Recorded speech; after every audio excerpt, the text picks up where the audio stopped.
আল কোরআনুল কারীম পৃথিবীতে এসেছে আরো ১৫০০ বছর আগে। কত বছর? এই কোরআনুল কারীমকে গিলাপ মুড়িয়ে সুন্দর করে বুক সেলফে এঁটে রাখেন।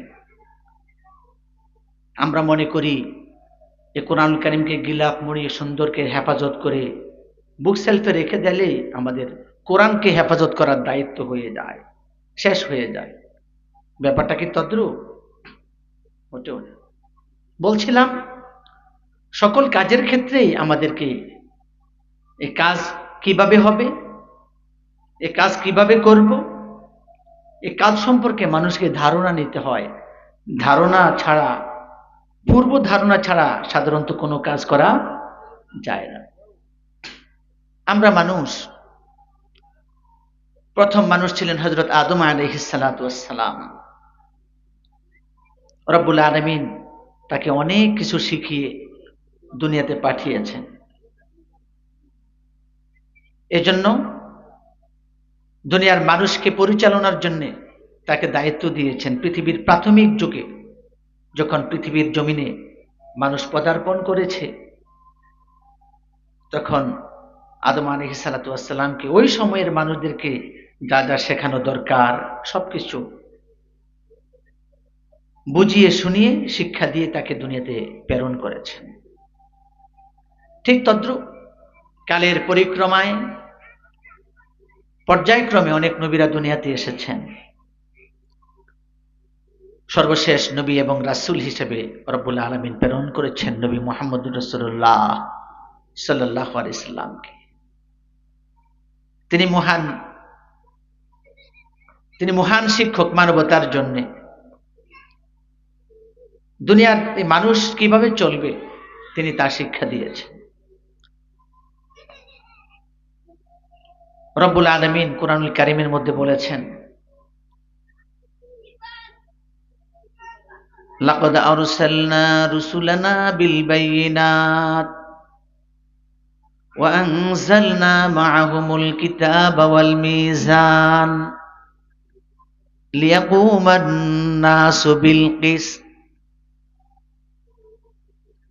আল্লাহ তাআলা বলেছেন, লাকাদ আরসালনা রুসুলানা বিল বাইয়িনাত ওয়া আনজালনা মাআহুমুল কিতাবা ওয়াল মিজান। আল্লাহ তাআলা বলেন যে আমি রাসূল প্রেরণ করলাম বিল বাইয়িনাত, সুস্পষ্ট বর্ণনা সহ, যাতে মানুষ রাসূলকে চিনতে পারে, এবং সাথে একখানা কিতাবও দিলাম। শুধু তা নয়, আমি মিজান দিয়েছি, মানদণ্ড দিয়েছি, যাতে মানুষ পরিমাপ করতে পারে কোনটা সত্য কোনটা মিথ্যা, সে মানদণ্ড দিয়েছি। এই যে আল্লাহ তাআলা বলেন রাসূল দিলাম, সুস্পষ্ট বর্ণনা দিলাম, এবং কিতাব দিলাম, মিজান দিলাম, এই চারটা জিনিসের সমন্বয়ে তারা কি করবে, তাদের কাজ কি? আল্লাহ তাআলা বলেন লিইউকিমান নাসু বিল কিসত, মানুষ ন্যায় নীতি প্রতিষ্ঠা করবে, অন্যায় অত্যাচার জুলুম থেকে মানুষকে মুক্তি দিবে। তাহলে কোরআন কেন দিয়েছেন? ন্যায় নীতি প্রতিষ্ঠা করার জন্য, ন্যায় বিচার প্রতিষ্ঠা করার জন্য। এটা আল্লাহর কথা। এই জন্য আমরা এটুকু জানি যে সন্তান যদি জন্ম লাভ করে ঘরে, তখন সন্তানের প্রতি মা আর বাবার কোনো দায়িত্ব আছে না নাই? আমার কথা বুঝেন? বুঝলে একটু আওয়াজ দিবেন। যখন সন্তান জন্মগ্রহণ করে তখন এই সন্তানের প্রতি মা আর বাবার পরিবারের লোকদের কোনো দায়িত্ব আছে না নাই? আছে। এ সন্তানের নাম রাখবে কি, সন্তান কিভাবে বড় হবে, সন্তানের ভবিষ্যৎ নিয়ে পরিকল্পনা করতে থাকে বা মা বাবা দাদা দাদি পরিবার পরিজনের লোকেরা করে না? করে। আবার আমরা এটাও জানি, যখন পিতামাতা বৃদ্ধ হয়ে যায়, গায়ে বল থাকে না, শক্তি থাকে না, কোনো কর্ম করতে পারে না, তখন পিতামাতার প্রতিও, বৃদ্ধ পিতামাতার প্রতিও সন্তানের দায়িত্ব আছে, আছে না নাই? আছে। কোরআনে বলা হয়েছে ওয়াকফিজ লাহুমা জানাহাজ যুল্লি মিনার রাহমা ওয়া কুর রাব্বিরহামহুমা কামা রাব্বায়ানি সগীরা। তাহলে আমরা এটাও জানি যে সন্তান জন্ম লাভ করলে যেরকম সন্তানকে বড় করার জন্য মা বাবার দায়িত্ব আছে, এই মা বাবাই যখন বৃদ্ধ হয়ে যাবে, অকেজো হয়ে যাবে, গায়ে বল থাকবে না, ক্ষমতা থাকবে না, হাঁটাচলা করতে পারে না, তখন এই বৃদ্ধ পিতামাতার প্রতিও সন্তানের দায়িত্ব আছে, আছে না নেই?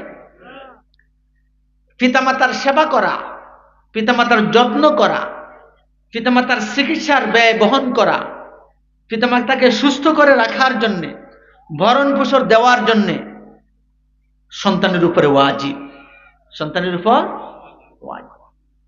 সুতরাং যদি কোনো সন্তান তার বৃদ্ধ পিতামাতার খোঁজখবর না নেয়, সেবা না করে, চিকিৎসা না দেয়, তাহলে সে রব্বুল আলামিনের হুকুমকে অমান্য করবে। পিতামাতার অবাধ্য সন্তান হিসাবে, নাফরমান হিসাবে হাসরের ময়দানে তাকে দাঁড় করানো হবে, তাকে কোনো ছাড় দেওয়া হবে না। সুতরাং আপনারা কি এমন সন্তান লালন পালন করতে চান যারা বৃদ্ধকালে আপনাদের খোঁজ খবর নেবে না?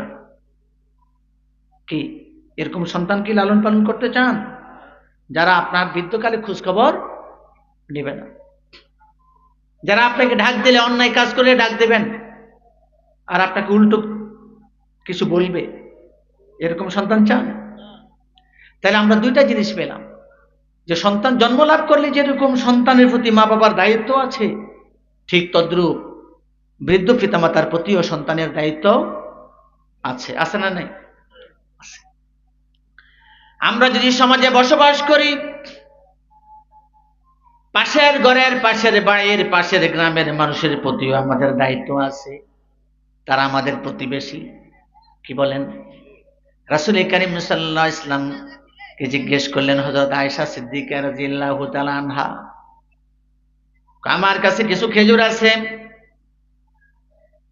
আমি এই খেজুরগুলো আমার কোন একজন প্রতিবেশীকে দিতে চাই, আমি কাকে দিব? আল্লাহ রাসূল বলে উঠলেন যে সবচাইতে তোমার ঘর থেকে সবচাইতে কাছের প্রতিবেশী যে, তার ঘরে তার হাতে দিয়ে দাও। তখন দেখা গেছে যে আল্লাহ রাসূলের আদেশের কারণে খোঁজ খবর নিয়ে দেখছে যে একজন ইহুদির ঘর ছিল, তিনি জিনিসগুলো তার হাতেই তুলে দিলেন। সুবহানাল্লাহ। তাহলে প্রতিবেশীর গুরুত্ব কত বেশি খেয়াল করেছেন? আপনার বাসায় আগুন লাগলে আগে কি প্রতিবেশীরা আসবে, নাকি নরসিংদী শহর থেকে আপনার আত্মীয় স্বজনরা আইসা আগুন নিভাবে? কে আসবে? প্রতিবেশীরা। সুতরাং প্রতিবেশীদের প্রতিও দায়িত্ব আছে, আছে না নাই? আছে। আপনি ভালো মানুষ কি খারাপ মানুষ, আপনি সৎ মানুষ কি অসৎ মানুষ, আপনি ঘুষখোর কি সুদখোর, আপনি সত্যবাদী কি মিথ্যাবাদী, আপনি মানুষের হক মেরে দেন কিনা, আপনি ত্রাণ চুরি করেন কিনা, আপনি মানুষের হক নষ্ট করেন কিনা, আপনি ভোট চোর কিনা, এই খোঁজ খবর আপনার প্রতিবেশী জানে কিনা? জানে? জানে। সুতরাং আপনি যদি মনে করেন প্রতিবেশী কি আমার খাবার দেয়, আমি প্রতিবেশীকে এত ভয় করব কেন? প্রিয় ভাইয়েরা, প্রতিবেশীকে ভয় করার কোনো কিছু নাই।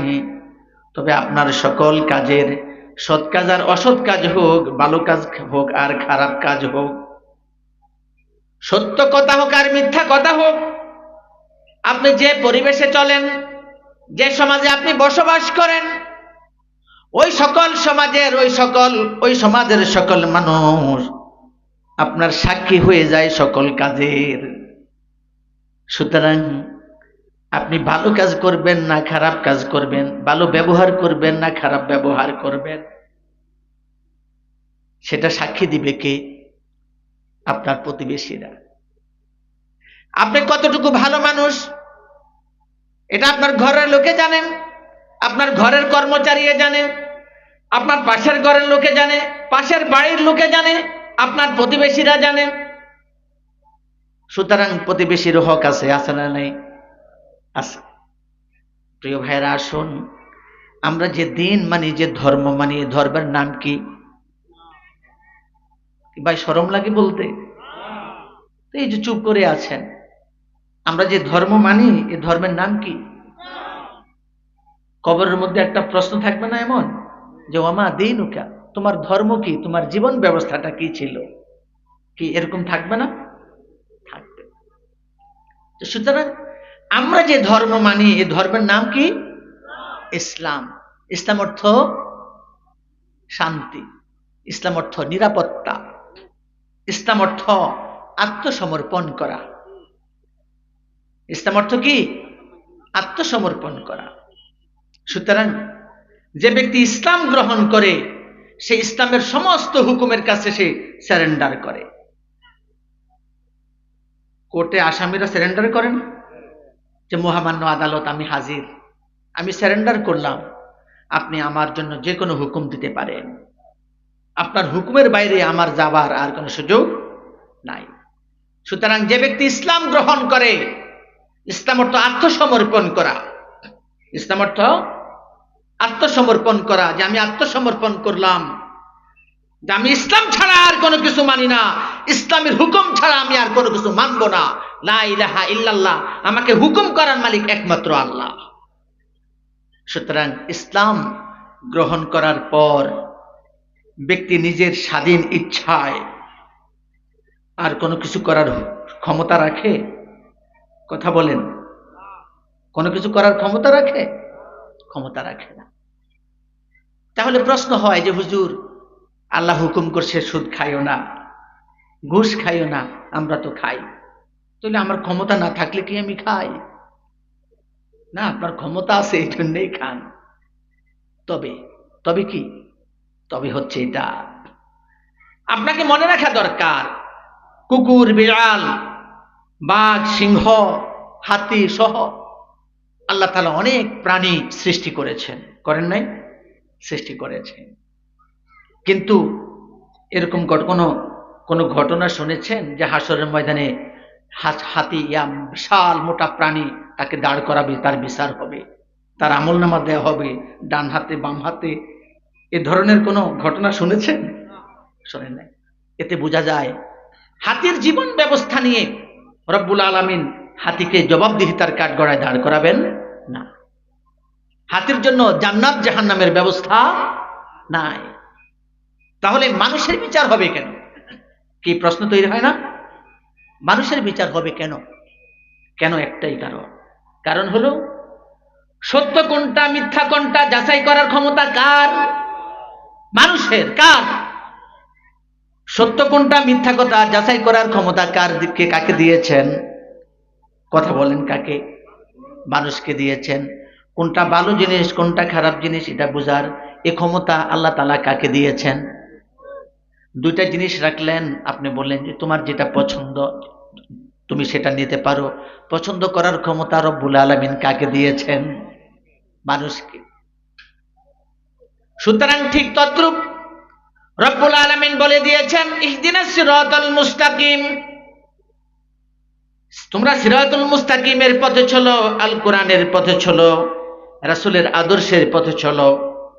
এটা আমার পথ, এটা আমার নবীদের পথ, এটা জান্নাতের পথ, তোমরা এই পথে চললে জান্নাতে যেতে পারবে। আবার বলে দিয়েছেন যে তুমি যদি এই পথে না যাও, আরেকটা পথ আছে, ওই পথেও তুমি যেতে পারো ইচ্ছা করলে।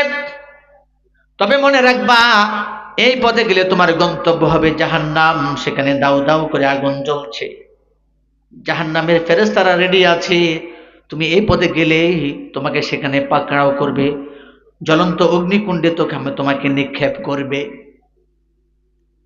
এখন চয়েস করার, পছন্দ করার ক্ষমতা আপনাকে দিয়েছেন রব্বুল আলামিন, যে তুমি কোন রাস্তায় যাবা। এটা জান্নাতের পথ, এটা জাহান্নামের পথ। জান্নাতের পথে চললে তুমি এভাবে চলতে হবে, এরকম হুকুম মানতে হবে। জাহান্নামের পথে গেলে, আমার হুকুমের বিরুদ্ধে করলে তুমি জাহান্নামের পথে চলে যাবা। সুতরাং এই পছন্দ করার ক্ষমতা রব্বুল আলামিন কাকে দিয়েছেন? একটু চিৎকার বলে বলেন, কাকে দিয়েছেন? মানুষকে। সুতরাং হাসরের ময়দানে বিচার হবে কার? মানুষের। সত্য কোনটা, মিথ্যা কোনটা, ভালো কোনটা, কোনটা খারাপ, কোনটা ভালো রাস্তা, কোনটা খারাপ রাস্তা, কোনটা জাহান্নামের পথ, কোনটা জান্নাতের পথ, এই জিনিসগুলো বেছে নেওয়ার ক্ষমতা রব্বুল আলামিন একমাত্র মানুষকে দিয়েছে। এজন্য রব্বুল আলামিন আল কোরআনুল কারীমের মাধ্যমে, রাসূল কারীম সাল্লাল্লাহু আলাইহি ওয়াসাল্লামের মাধ্যমে এই বিধিবিধানগুলো দুনিয়ার মানুষকে দিয়েছেন, যে তোমরা মানুষগুলো তোমরা চলবা, কোরআনের বিধান মোতাবেক চলবে। কোরআনের বিধান কিভাবে মানবেন? আমরা কি কোরআন বুঝি? হ্যাঁ, রব্বুল আলামিন শুধু কোরআনও পাঠাননি। যদি শুধু কোরআন পাঠাতো তাহলে মানুষ কোরআন পড়ে নিজের ইচ্ছা মতো করে চলতো, যে হ্যাঁ আল্লাহ তাআলা আল কোরআনুল কারীমের মধ্যে এই কথা বলেছেন। সে নিজের সুবিধা মতো করে কোরআনের আয়াতের অর্থ করত আর হুকুম প্রণয়ন করত। এই জন্য রব্বুল আলামিন শুধু কোরআন পাঠাননি। আবার রব্বুল আলামিন শুধু নবী এবং রাসূলও পাঠাননি। যদি কোনো মানুষ মনে করে, কোন নবী রাসূল যদি বলেন যে আমি রাসূল, আল্লাহ তাআলার পক্ষ থেকে প্রেরিত হয়েছি, তখন মানুষ বিশ্বাস নাও করতে পারে যে তুমি যে আল্লাহর রাসূল, তুমি যে আল্লাহর নবীর প্রমাণ কি? কি প্রশ্ন তৈরি হয় না? মানুষ অবিশ্বাস করতে পারে। এই জন্য রব্বুল আলামিন বলেছেন লাকাদ আরসালনা রুসুলানা বিল বাইয়িনাত, আমি রাসূল প্রেরণ করেছি সুস্পষ্ট বর্ণনা সহ, যাতে তোমরা রাসূল চিনতে পারো। ওয়ানজালনা মাহুমুল কিতাব, এবং রাসূলের সাথে কিতাবও দিয়েছি, বিধিবিধান দিয়েছি, হুকুম দিয়েছি, তোমরা এগুলো মেনে চলবা।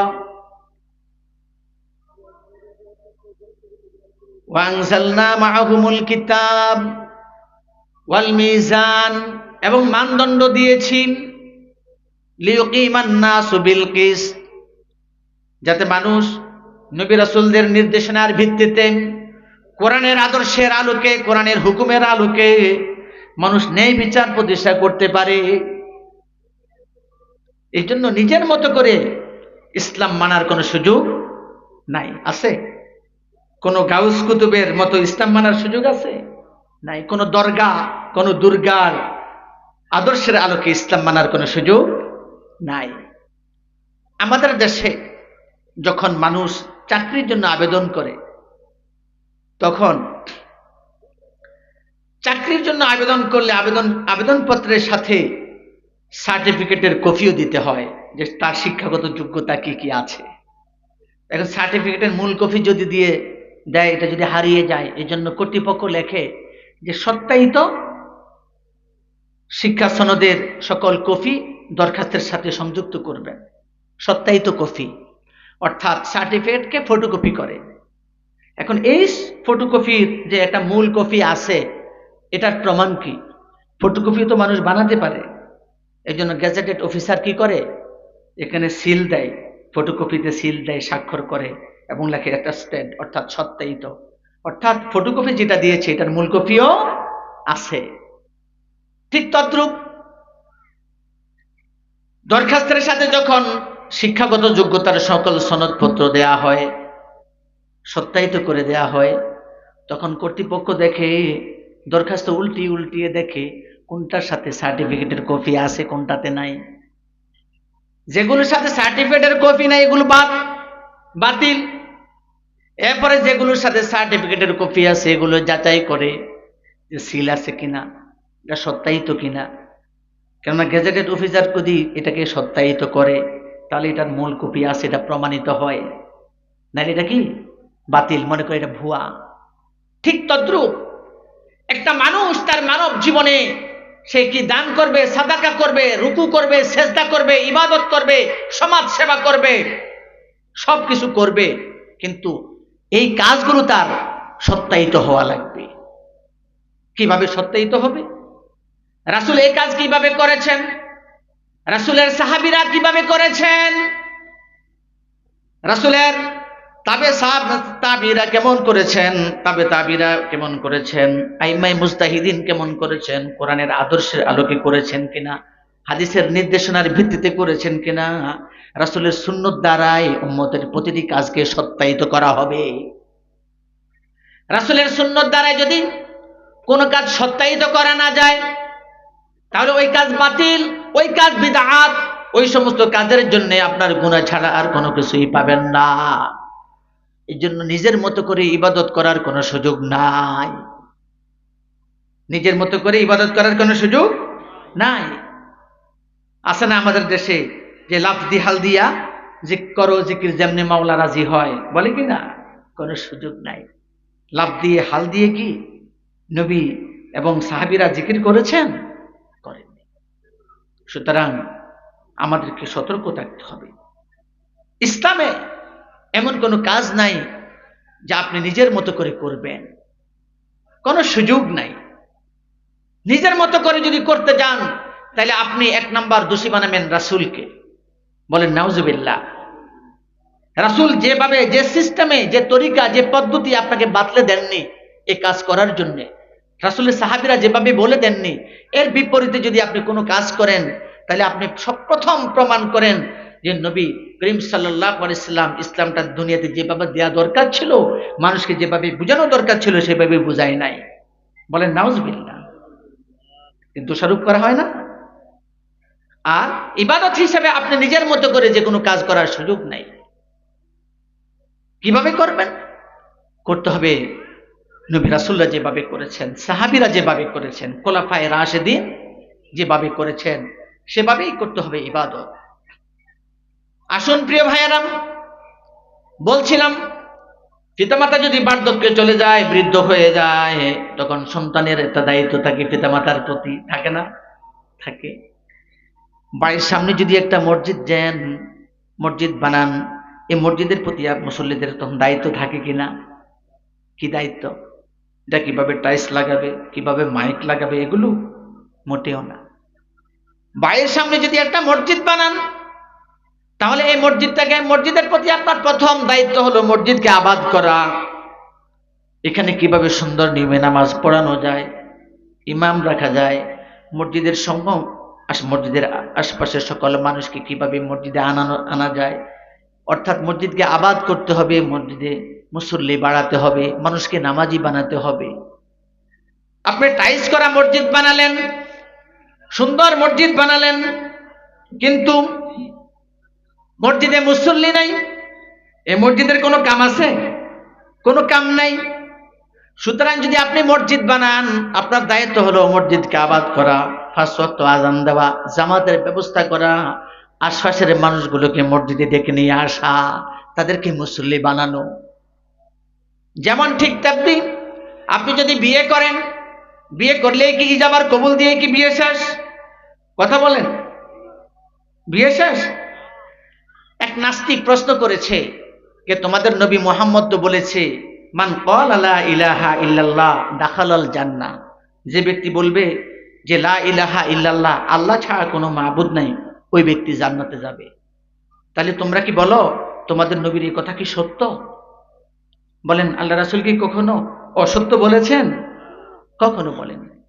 এটা আল্লাহ রাসূলের হাদিস, হাদিসের কিতাবে আছে মান ক্বালা লা ইলাহা ইল্লাল্লাহ।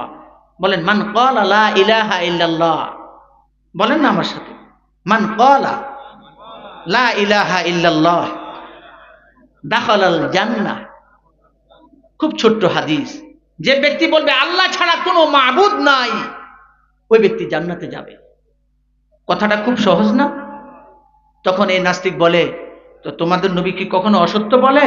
কয় না, সত্য বলে। কাহা? ঠিক আছে, আমি তো বললাম যে লা ইলাহা ইল্লাল্লাহ, তাহলে তো আমি জান্নাতে যাব, কিন্তু তোমরা নামাজ পড়ো, রোজা রাখো, যাকাত দাও, সুদ খাইও না, ঘুষ দিও না, এগুলো বলো কেন? তো এই কথার মধ্যে, হাদিসের মধ্যে তো এসব কথা নাই। কি আছে নাকি? আল্লাহ রাসূল বলছেন যে ব্যক্তি ঘোষণা দিবে যে লা ইলাহা ইল্লাল্লাহ, আল্লাহ ছাড়া কোনো মাবুদ নাই, তাহলে ওই ব্যক্তি জান্নাতে যাবে। এখানে তো সালাতের কথা নেই, যাকাতের কথা নেই, সুদ ঘুষ ছাড়তে হবে এ কথা নেই, যাকাত দিতে হবে এ কথা নাই, সত্য বলতে হবে এ কথাও নাই, মিথ্যা ছাড়তে হবে এ কথাও নাই। তাহলে তোমরা এগুলো কেন সংযুক্ত করো? কি যুক্তি আছে না নেই? যুক্তি আছে তো? কোথায় আছে?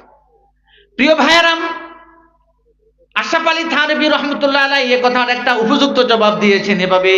তিনি বললেন, কই শোনো, যখন বলে অমুক গ্রাম নিবাসী অমুকের পুত্রের সাথে তোমার বিয়ে দেয়া হচ্ছে, এত টাকা দেনমোহর সাব্যস্ত করে, এই সাক্ষীদের উপস্থিতিতে তুমি কি কবুল করলা? তখন তো ছেলে কবুল বলে, বলে না? তখন বিয়ে হয়ে যায়, ইজাবার কবুল দিয়ে বিয়ে হয়ে যায়। এই ইজাবার কবুলের মধ্যে এ ধরনের কথা কি উল্লেখ আছে যে তার সাথে থাকতে হবে, রাত্রি যাপন করতে হবে, ভরণ পোষণ দিতে হবে, চিকিৎসা দিতে হবে, বউয়ের সাথে সংসার করতে হবে? এ কথাগুলি আছে এখানে? আছে? এই কথা বলেন না কেন? নাই। সুতরাং ইজাবার কবুলের মাধ্যমে যদি বিয়ে হয়ে যায়, আর বিয়ে হয়ে যাওয়ার কারণে যদি এ নারী পুরুষ একসাথে থাকতে হয়, রাত্রি যাপন করতে হয়, স্ত্রীর খোঁজ খবর নিতে হয়, স্ত্রীর চিকিৎসা সেবা দিতে হয়, ভরণ পোষণ দিতে হয়, স্ত্রীর নিরাপত্তা দিতে হয়, সন্তান হলে তাদেরকেও লালন পালন করতে হয়। সুতরাং লা ইলাহা ইল্লাল্লাহ, আল্লাহ ছাড়া কোনো মাবুদ নাই, এ কথা যদি কোনো ব্যক্তি ঘোষণা দেয়, তাহলে আল্লাহর হুকুম তাকে সালাত আদায় করতে হয়, আল্লাহর হুকুম তাকে যাকাত দিতে হয়, আল্লাহর হুকুম তাকে মিথ্যা ছাড়তে হয়, আল্লাহর হুকুম তাকে ঘুষ ছাড়তে হয়, আল্লাহর হুকুম তাকে সুদ ছাড়তে হয়। কথা ক্লিয়ার?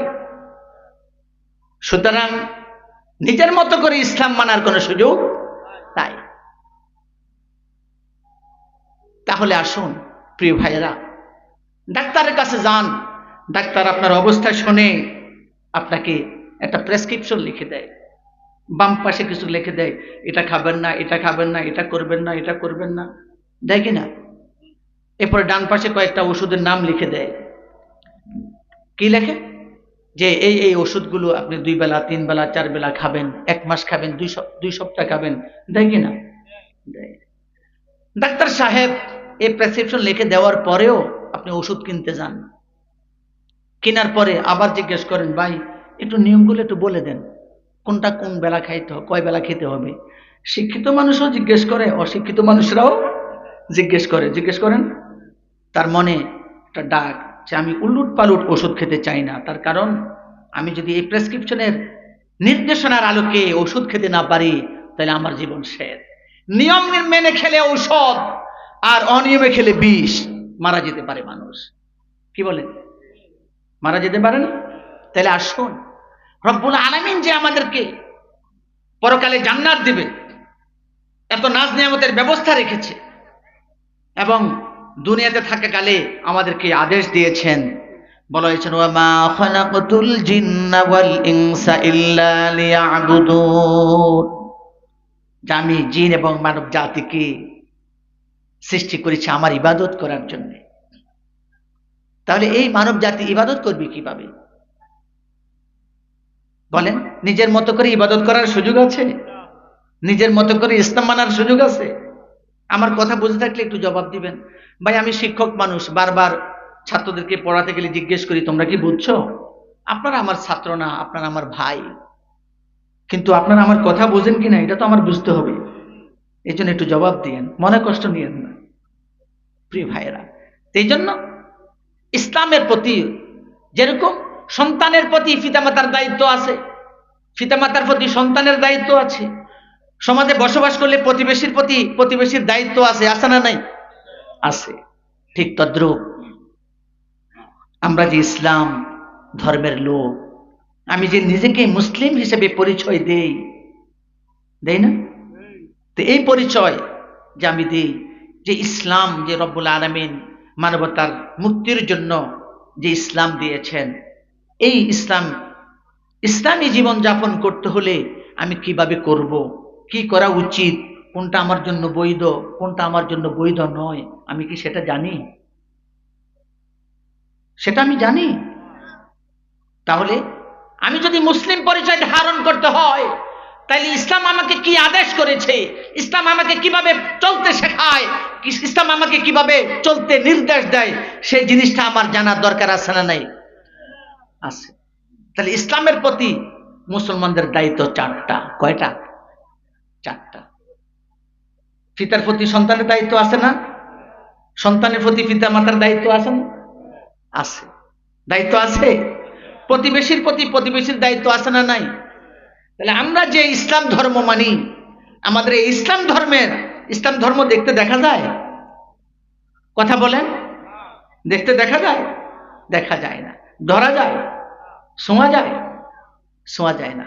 মনে করেন, মাইন্ড করবেন না কেউ, এখানে যদি একজন মানুষ আমি দাঁড় করাই, মনে করেন উনি হিন্দু ধর্মের লোক, আবার পাশে যদি আরেকজন মানুষ দাঁড় করাই, এই খোদা দিলার একজন মানুষ, মনে করেন উনি মুসলিম ধর্মের লোক, ধরে নেন, এই দুজন মানুষের মধ্যে কোনো পার্থক্য আছে? যিনি হিন্দু ধর্মের তারও চোখ দুইটা, যিনি মুসলিম ধর্মের তারও চোখ দুইটা, যিনি হিন্দু ধর্মের তার নাসিকা একটা, যিনি মুসলিম ধর্মের তারও নাসিকা একটা, কান দুইটা, মাথাও একটা, চেহারাও একটা। কি দুইজনের মধ্যে কোনো ব্যবধান আছে? কোনো ব্যবধান নাই। তাহলে আমরা মুসলিম চিনব কিভাবে? নিশ্চয় মুসলিমের একটা আলাদা ডেকোরেশন আছে, আলাদা একটা সাজ আছে, আলাদা একটা কাজ আছে। এই কাজ থাকার কারণে, আলাদা সাজ আলাদা কাজ থাকার কারণে আপনি কোনটা হিন্দু, কোনটা বৌদ্ধ, কোনটা মুসলিম, কোনটা খ্রিস্টান আপনি আলাদা করে বুঝে নিতে পারবেন। লন্ডন এক ইউনিভার্সিটির এক ঘটনা, সেখানে হোস্টেলে ছাত্ররা থাকতো, পড়াশোনা করত। তো এই হোস্টেলে একটা কক্ষে মুসলিম কয়েকজন ছাত্র থাকতো। তো সেখানে সপ্তাহের নির্দিষ্ট একটা দিনে আয়ারা, কাজের বুয়া চেনেন, এরকম ওদেরকে বলা হয় আয়া।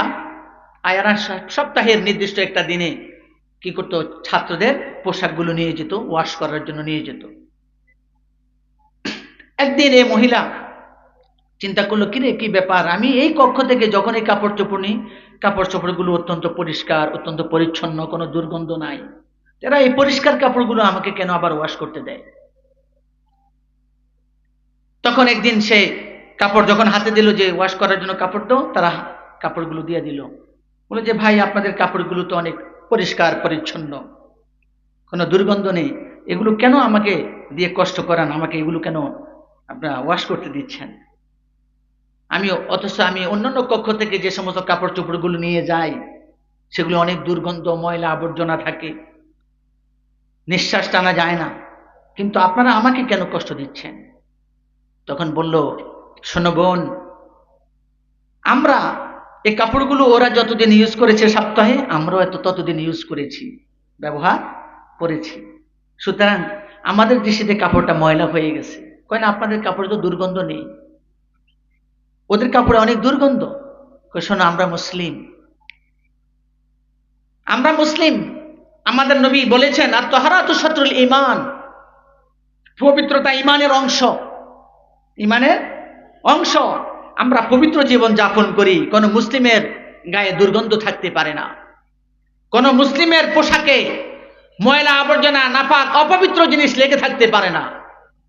আমরা নামাজ পড়ি, আমরা আল্লাহর নির্দেশ পালন করি, এজন্য আমাদেরকে পরিচ্ছন্ন এবং পবিত্র জীবন যাপন করতে হয়। আল্লাহু আকবার।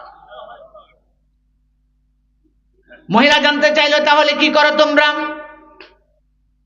ছাত্ররা জানালো, আমরা প্রস্রাব পায়খানার পর ডিলা কুলুক ব্যবহার করি, পানি ব্যবহার করি, অত্যন্ত সুন্দরভাবে ধুয়ে নেই, যেখানে নাপাক পবিত্র কোনো জিনিসের আর কোনো লেশ মাত্র থাকে না। আমাদের দেহকে আমরা সার্বক্ষণিক পবিত্র রাখতে হয়, আমরা ওযু করি, গোসল করি। মহিলা জানতে চাইলো, ওযু আবার কি? যখন আমরা গোসল করি না, তখন আমরা পবিত্রতা অর্জনের জন্য আমরা ওযু করি। মহিলা ব্যাখ্যা জানতে চাইলো, ওযু আবার কি জিনিস? তখন ছাত্ররা প্র্যাকটিক্যাল দেখালো যে আমরা এভাবে কুলি করি, এভাবে নাক পরিষ্কার করি, এভাবে মুখ ধুই, এভাবে হাত ধুই, এভাবে মাথা মাসাই করি, এভাবে পায়ের টাকটু সহ ধৌত করি। এভাবে যখন আমরা 5 বার নামাজ পড়ি, দৈনিক অন্তত পক্ষে আমাদেরকে 5 বার ওযু করতে হয়। এই জন্যই আমরা পবিত্র থাকি, আমাদের পোশাকে আশাকে এরকম ময়লা অপবিত্র নাপাক জিনিস লেগে যায় না। মহিলার সাথে সাথেই বলল, আমাকে পড়াইয়া দাও লা ইলাহা ইল্লাল্লাহু মুহাম্মাদুর রাসূলুল্লাহ। প্রিয় ভাইয়েরা, ইসলাম এমন একটা জীবন ব্যবস্থা, এই জীবন ব্যবস্থা কয় শান্তির জীবন, এই জীবন ব্যবস্থা নিরাপত্তার জীবন, এই জীবন ব্যবস্থা আত্মসমর্পণের জীবন। যে ব্যক্তি ইসলাম গ্রহণ করবে, আল্লাহর কসম করে বলছি, আল্লাহর কসম করে বলছি, যে ব্যক্তি ইসলাম গ্রহণ করবে তার জন্য পৃথিবীর অন্য কোন জীবন ব্যবস্থা গ্রহণ করা জায়েজ নাই। রব্বুল আলামিন বলেছেন, ইয়া আইয়ুহাল্লাযীনা আমানু দুখুলু ফিস সিলমি কাফা ওয়া লা তাত্তাবিউ খুতুওয়াতিশ শাইতান ইন্নাহু লাকুম আদুউম মুবিন। রব্বুল আলামিন तमाम পৃথিবীর মুসলমানদেরকে অ্যাড্রেস করে বলেন, ইয়া আইয়ুহাল্লাযীনা আমানু, ও বিশ্বাসীগণ, ও ঈমানদারগণ, যারা আমি প্রভুর প্রতি ঈমান এনেছো, যারা আমি আল্লাহর প্রতি ঈমান এনেছো, তোমাদেরকে বলছি তোমরা শোনো, উদখুলু ফিস সিলমি কাফা, তোমরা পরিপূর্ণভাবে ইসলামে প্রবেশ করো। ওয়ালা তাত্তাবিউ খুতুওয়াতিশ শাইতান, তোমরা শয়তানের পদাঙ্ক অনুসরণ করো না। ইন্নাহু লাকুম আদুউম মুবিন, শয়তান তোমাদের জন্য প্রকাশ্যে শত্রু। প্রিয় ভাইয়েরা, এই আয়াতের মাধ্যমে রব্বুল আলামিন কয়েকটা বিষয় আপনাদেরকে আঙ্গুল ঠেকিয়ে বুঝিয়ে দিয়েছেন। কি বুঝালেন? রব্বুল আলামিন এই আয়াত কেন নাজিল করলেন?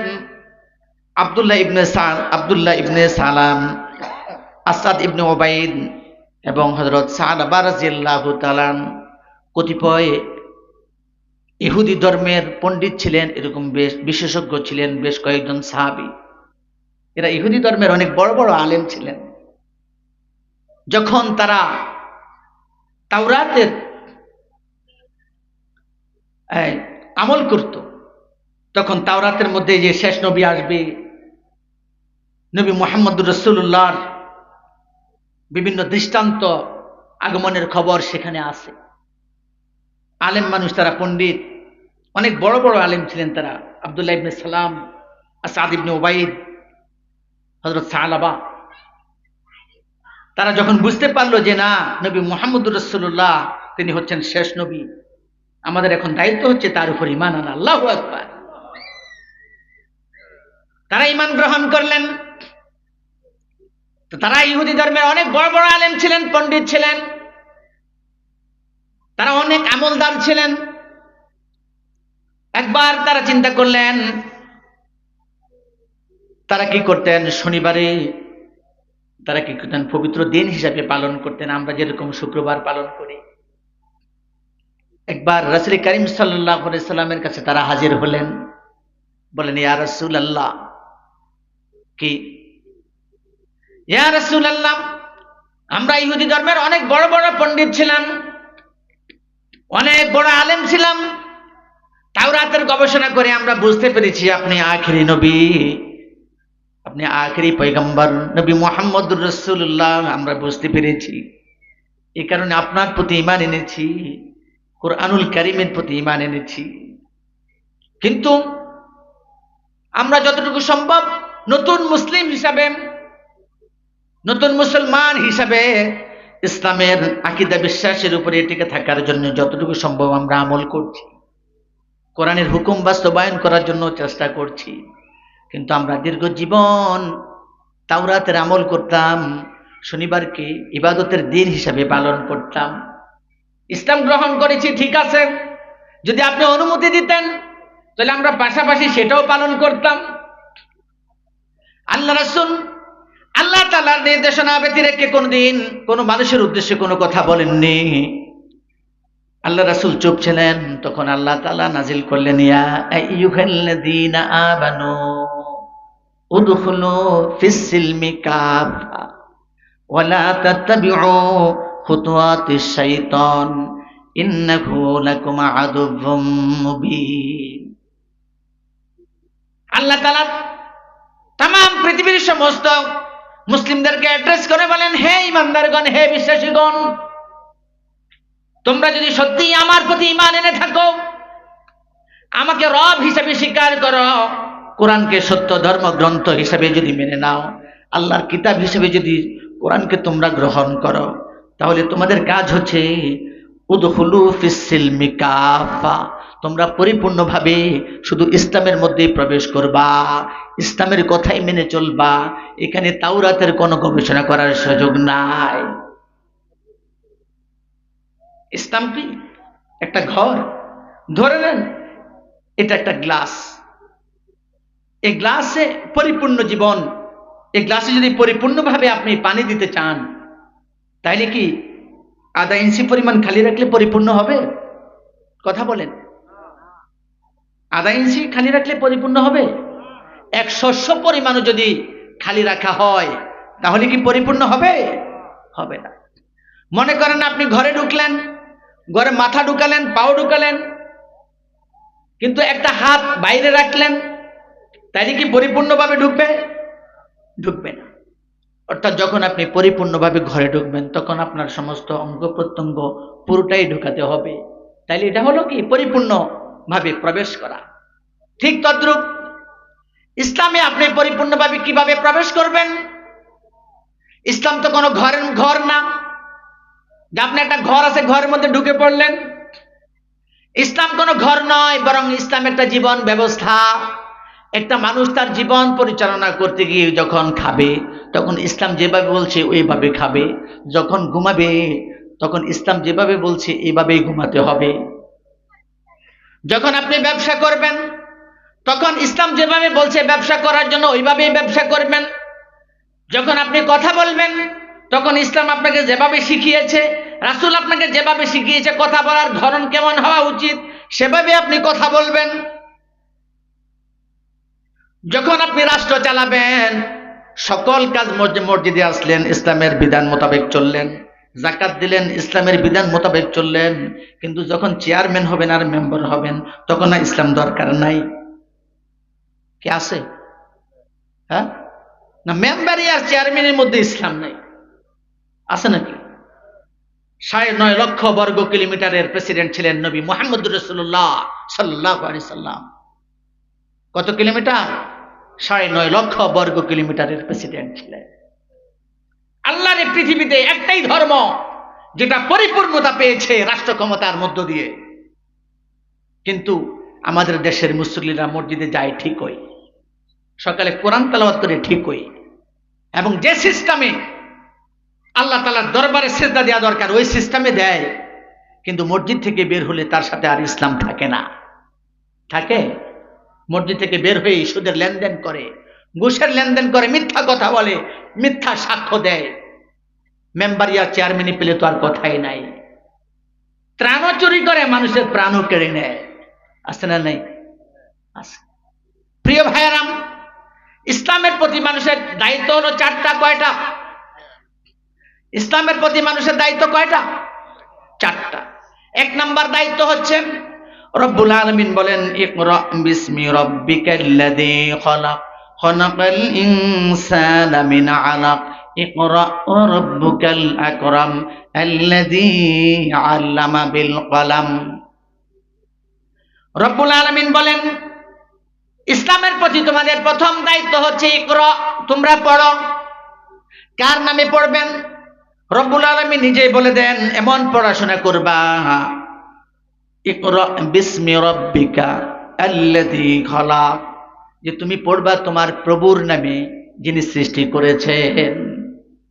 এমন শিক্ষা সন্তানকে দিতে হবে, এমন শিক্ষা নিজে গ্রহণ করতে হবে, যে শিক্ষা গ্রহণ করলেন আপনি আপনার রবকে চিনবেন, আপনার প্রতিপালককে তাকে চিনবেন, আপনার হায়াতের মালিককে তাকে চিনতে পারবেন, আপনার মৌতের মালিককে তাকেও চিনতে পারবেন, আপনাকে কে ভরণ পোষণ দেয় তাকেও চিনতে পারবেন, কে আপনার দুর্যোগে বিপদে আপনাকে রক্ষা করেন তাকেও চিনতে পারবেন, কে আপনার হায়াতের মালিক তাকেও চিনতে পারবেন, কে আপনার মৌতের মালিক তাকেও চিনতে পারবেন। একবার এক আরব বেদুইন মানে কি বোঝেন? আমরা বলি না গ্রাম্য লোক, বলি না? কি নরসিংদীর মানুষ আমার কথা বোঝে না? আমরা বলি না যে এই লোকটা গ্রাম্য লোক, বলি কি না? অর্থাৎ গ্রাম্য লোক কাদেরকে বলা হয়? যারা গ্রামে বসবাস করে। ঠিক আরব বেদুইন, আরব এক গ্রাম্য লোক আল্লাহ রাসূলের কাছে আসছেন, এসে বলে, ইয়া রাসূলুল্লাহ, শুনলাম আল্লাহ তাআলা নাকি মৃত্যুর পরে আমাদের কাজের হিসাব নেবেন। তিনি কে? কে আমাদের যে কাজের হিসাব নেবেন তিনি কে? তখন আল্লাহ রাসূল বলেন, তিনি আমাদের আল্লাহ, তিনি তোমার এবং আমার রব, তিনি সকলের রব। আরব বেদুইন বলেন, কোন রব? আলহামদুলিল্লাহি রাব্বিল আলামিন। এখানে যে রবের কথা বলা হয়েছে এ রব কহ? যদি আলহামদুলিল্লাহি রাব্বিল আলামিনের মধ্যে যে রব আছে, এই রব যদি আমার কাজের হিসাব নেই তাইলে আমার কোনো টেনশন নাই। আল্লাহু আকবার। এরপরে তিনি বলেন, রুকুর মধ্যে যখন বলি সুবহানা রাব্বিয়াল আযীম, রুকুর মধ্যে যখন আমি বলি সুবহানা রাব্বিয়াল আযীম, এখানে যে রবের কথা তিনি হিসাব নেবেন, কাহা তিনি হিসাব নেবেন। যদি ওই রব হিসাব নেয় তাহলে আমার কোনো টেনশন নাই। আবার তিনি বলেন, আমি যখন সিজদায় সুবহানা রাব্বিয়াল আ'লা বলি, ওখানে যে রবের কথা বলা হয়েছে সেই রবই কি আমার হিসাব নেবেন? আরব বেদুইনের এই কথার উত্তরে আল্লাহ রাসূল বলেন, হ্যাঁ, ওই রব তোমার আর আমার হিসাব নেবেন। এরপরে তিনি বলেন, আমি যখন ফজরের নামাজে পড়ি সুবহান রাব্বিয়াল আ'লা, ওই রব হিসাব নেবেন। আল্লাহ রাসূল বলেন, হ্যাঁ, ওই রব হিসাব নেবেন। আমি যখন জোহরের নামাজে বলি আলহামদুলিল্লাহি রাব্বিল আলামিন, ওই রব হিসাব নেবেন। হ্যাঁ, ওই রব হিসাব নেবেন। তিনি আবার বলেন, আমি যখন আসরে বলি সুবহান রাব্বিয়াল আযীম, ওই রব হিসাব নেবেন। হ্যাঁ, ওই রব হিসাব নেবেন। তাহলে আমার কোনো টেনশন নাই। আমি ফজর থেকে জোহর পর্যন্ত, জোহর থেকে আসর পর্যন্ত, আসর থেকে মাগরিব পর্যন্ত, মাগরিব থেকে এশা পর্যন্ত আমি সেই রবের গোলামি করি। সেই রব যদি আমার হিসাব নেই আমার কোনো টেনশন নাই। আল্লাহু আকবার। প্রিয় ভাইরাম, আপনার দোকানে কর্মচারী চাকরি করে, ব্যবসা বাণিজ্য পরিচালনা করেন, আপনি যদি কর্মচারীর কাছে আপনি হিসাব তালাশ করেন যে আজকে সারাদিন কত টাকা বিক্রি করেছ, কর্মচারী যদি তার বেচা বিক্রির হিসাব না রাখে, যদি গড়মিল করে, তখন হিসাব চাইলে তার পায়জামা গরম হইয়া যায়। আছে না নেই? অনেকে 10 টাকা বিক্রি করে, 3 টাকা বিক্রি হয়েছে, আজকে সারাদিন কোনো বিক্রি নাই। এরকম কর্মচারী নাই দুনিয়াতে? নাই? আছে? আমি জানি না, আপনারা আমার কথা বুঝেন না, না জবাব দেন না কোনটা। এরকম কর্মচারী আছে দুনিয়াতে যে সারাদিন বেচা বিক্রি করে কিন্তু হিসাবের খাতায় গন্ডগোল? আছে না নাই? আছে। আবার এরকম মালিকও আছে, নিজে টাকা চুরি করে কর্মচারীর উপরে দোষারোপ করে। আছে না নাই? আছে। বোঝা যায় নরসিংদীতে সব আছে। আপনারা অলরাউন্ডার। বেনামাজিও আছে। আছে না নাই? বেরোজগারি, ঘুষখোর, সুদখোর, ভোটচোর, ত্রাণচোর সব আছে। আপনারা অলরাউন্ডার। নারাই তাকবীর। অলরাউন্ডার আপনারা, শুধু একটা নাই। কোনটা নাই শুনবেন? আচ্ছা দেখি, একবার শেষের দিকে সম্ভব হলে বলবো। রব্বুল আলামিন বলেছেন, যখন আব্দুল্লাহ ইবনে সালাম, আসাদ ইবনে উবাইদ তারা বর্ণনা দিলেন যে আমরা তাহলে একটু তাওরাতের উপরেও আমল করি আর কোরআন তো মানতেই আছি, তখন আল্লাহ তাআলা আয়াত নাজিল করে দিলেন, হে বিশ্বাসীগণ, ইয়া আইয়ুহাল্লাযীনা আমানু, হে ঈমানদারগণ, উদখুলু ফিস সিলমি কাফা, যখন তোমরা ঈমান গ্রহণ করেছো তখন তোমরা পরিপূর্ণভাবে ইসলামকে গ্রহণ করো। যে তোমরা নামাজে ইসলাম মানবা আর যাকাতে ইসলাম মানবে না, নামাজে ইসলাম মানবা সমাজে ইসলাম মানবে না, নামাজে ইসলাম মানবা বিয়ে শাদীতে ইসলাম মানবে না, নামাজে ইসলাম মানবা মেম্বারিতে ইসলাম মানবে না, নামাজে ইসলাম মানবা চেয়ারম্যানিতে ইসলাম মানবে না, নামাজে ইসলাম মানবে ভোটে ইসলাম মানবে না। এ ধরনের মুসলমান আল্লাহর দরকার নাই। যদি দরকার থাকতো তাহলে এই আয়াত নাজিল করতেন না। দুঃখজনক, আপনি মসজিদে নামাজ পড়েন প্রথম কাতারে, কিন্তু আপনার ছেলের বিয়েতে, মেয়ের বিয়েতে নারী পুরুষের ডলাডলি ঘষাঘষি চলে। হলুদ সন্ধ্যার নামে বেহাপনা, বেলাল্লাপনা, ডেক্সেট বাজান আছে না নাই? সুতরাং তখন আপনার ইমান কি সাথে থাকে? ইমান যদি কোনো দেখানোর বস্তু হতো, তাহলে আপনি যখন মসজিদে প্রথম কাতারে নামাজ পড়লেন ইমানদার হিসাবে, আর বাড়িতে বিয়ের অনুষ্ঠানে যখন নারী পুরুষের অবাধে মেলামেশার সুযোগ করে দিলেন, হলুদ সন্ধ্যার নামে যখন নাচ গানের বেহাপনার চিত্র প্রদর্শন করলেন, আপনার ইমান যদি দেখানোর বস্তু হতো, তখন ইমানটা আপনার কাছ থেকে সরে পড়তো, বলতো যে তোমার সাথে আমি আর নাই। কারণ ইমানের দাবি এটা হতে পারে না, এটা হতে পারে না। প্রিয় ভাইয়ারাম, তাহলে ইসলামের প্রতি আমাদের প্রথম দায়িত্ব কি? ইকরা বিসমি রব্বিকাল্লাযী খলাক। ইকরা, বলেন ইকরা বিসমি রব্বিকাল্লাযী খলাক। আল্লাহ তাআলা নিজে বলেন, পড়ো। কার নামে পড়বো? বিসমি রব্বিকা, তোমার প্রভুর নামে পড়ো। সুতরাং এমন কোন শিক্ষা দীক্ষা সন্তানকে দেওয়া যাবে না যে শিক্ষা অর্জন করলে এই সন্তান খোদাদ্রোহী হয়, আল্লাহর হুকুম অমান্য করে, এমন কোন শিক্ষা সন্তানকে দেওয়া যাবে না। কথা ক্লিয়ার? এই আয়াতের মধ্যে রব্বুল আলামিন সিলেবাস দিয়ে দিয়েছেন যে রব্বিকা বিসমি রব্বিকা আল্লাযী খলাক, যিনি সৃষ্টি করেছেন সেই রবের নামেই কি করো? তোমরা পড়ো। শিক্ষা দীক্ষা আপনার ছেলেদেরকে আপনার ডাক্তার, কবিরাজ, ইঞ্জিনিয়ার বানাবেন, সমস্যা নাই, কিন্তু কোরআনের যে বেসিক নলেজ সেটা দিতে হবে।